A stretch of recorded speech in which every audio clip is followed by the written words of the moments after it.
So, I took the CAE. An apple a day keeps the doctor away. This will be more like a story time video where I explain how I prepared for the exam and what it was like. Just to make sure that everyone knows what I'm talking about, the CAE is the Advanced, therefore C1 level Cambridge exam. The test I attended was in December 2020 and the results were available the first week of February. And imagine drumroll effects here. I passed! Yay! My results were kind of average. I could have probably done better if I had studied more, but my goal wasn't getting an A+. This definitely isn't a video on how to pass. I don't necessarily recommend following what I did, but I wanted to share my personal experience because I couldn't find many videos that aren't just tips and tricks from teachers. However, in case you're aiming for a good grade, check the video of an A+ candidate. It's given me both motivation and some practical advice, and you can find loads of preparational material there. The link is in the description below. So, before actually starting to prepare for the CAE, I took a so-called grading exam at my school at the beginning of September. I had learned a bunch of words in different topics during summer break, so that gave me a solid foundation for C1 vocabulary, as the book was made for the Advanced Matura exam, a secondary school exit exam basically. I used the book called Matura Leader, by the way. It's used everywhere in Hungary and it contains practical words between the levels B1 and C1. As for grammar, it has always been one of my strongest points. I didn't have to practice conditionals, reported speech, etc. My pronunciation is probably acceptable. One of the main reasons why I'm recording this video in English is to show you that you don't need to have a perfect accent to pass. I had the opportunity to go to a private teacher, so I didn't have to prepare completely alone. I could have my writing corrected, I could practice for the speaking part with her, and I could also receive a lot of study material from her, including different writing samples and practice tests, which were probably from a workbook you could buy online anywhere. Well, at first I wasn't sure if I wanted to take the Cambridge exam or another one, so we spent 1 month on checking different exams like Language Cert, Euro exam, ECL, but I ended up liking this one the most. So from October to December I had 2 months to get ready. My practice tests weren't particularly bad in the beginning either, but I was able to get used to the types of exercises by doing 10 practice tests during the 2 months. In addition to that, I switched my daily 3-4 episodes of anime to an English TV series. It was a bit hard in the beginning, but I got used to it in no time.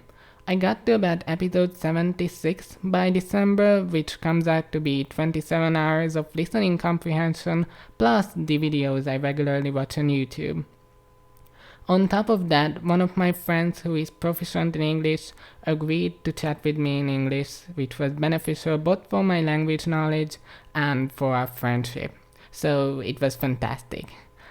That's how I mainly surrounded myself with the language, and it definitely helped, I might say, in all aspects of the language. I also used some helpful websites that were recommended by the girl in the video I mentioned before. I'll put them in the description. These have come in handy, especially for the writing and the speaking portions. When I was practicing my writing, I used the Thesaurus website for synonyms and the free Collocations website to look up common phrases I needed. For instance, when you come up with a sentence like A was influenced by B, you probably want to add the word for emphasis. Definitely not for word count, right? Very influenced? Nah, that's too basic. You check the collocations and you find heavily influenced, deeply influenced, and you might as well get some extra points for using them, because the examiners love collocations. I also watched some great videos on the writing part and read through some tips for the speaking part. You can find these in the description. To be honest, I ignored the letter and the email. I found those quite plain, so I spent more time on the formal language of the report and the proposal. I memorized a few structures from the samples, so I always started with the aim of this proposal or report is to outline something and suggest possible solutions.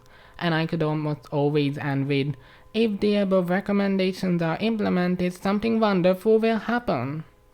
But actually, I was best at writing reviews as I do regularly write reviews about the shows I watch, so I simply memorized some advanced descriptive adjectives like mesmerizing, magnificent, marvelous, and I could use them in almost any review.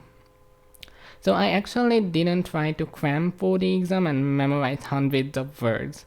I did an online vocab test according to which I knew about 7 to 8,000 words, so slightly below the standard 10,000 for C1.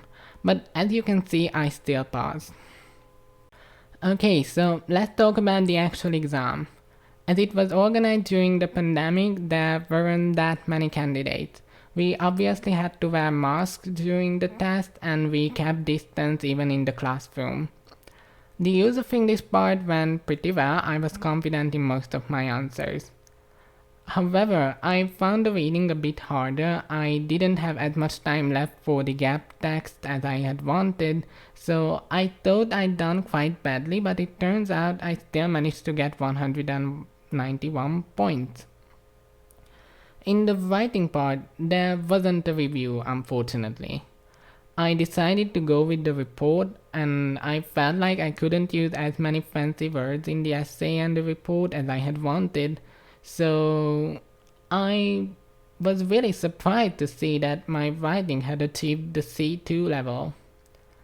And then the listening. I did terribly. The quality of the audio was nice. They used giant speakers, so that wasn't the problem. However, I was completely lost for task 1. It could be that I hadn't listened to an English podcast in the morning as recommended, or I don't know, maybe I was tired already and I couldn't concentrate. Never mind. Task 2 was easy, task 3 was a bit harder than the practice test, and task 4 was average. Luckily, my listening score was within the C1 range too. The oral part was actually before the written exam, 3 p.m. on Tuesday. They tried to limit close contact as much as possible to prevent infection. Everyone was wearing a mask as well, including the examiner and the candidates. I'd arrived 5 minutes before we were allowed to enter the building. Only one girl was there, and surprisingly, she was my partner. We were able to talk for those 5 minutes and get to know each other a little before the examination, which was incredibly relieving. I literally wasn't nervous at all thanks to it. In the exam, I managed to use some fancier words and collocations, including a word I had forgotten I knew, but the picture in task 2 was quite boring, so I couldn't shine in that part. But the reason why my overall speaking score was relatively low might be that in the discussion part we accidentally went off topic. We also had a little misunderstanding when we were supposed to choose the best option. My partner was talking about option D, which I understood as option A. It took a while before it clicked, and then I suddenly started agreeing to her because we didn't have time left. It wasn't awkward, not at all. Despite this, I enjoyed the oral exam. My partner was nice, we kept in contact afterwards. I feel sorry for her because she would have passed if she had got only one more point. And as for the examiner, she was kind and helpful too. I had to ask her to repeat questions twice because I couldn't hear them through the mask, and she repeated them without hesitation. I had watched a video on YouTube where the girl talked about her experience with rude examiners, and I was a little bit worried about it, but for me it wasn't like that at all, fortunately. So overall, Although I was really unsure whether or not I would pass, I actually more or less enjoyed the exam and I think it was beneficial for me. I become more confident in my English knowledge. Additionally, the types of exercises on the CAE are pretty similar to those on the Matura, which I have yet to take.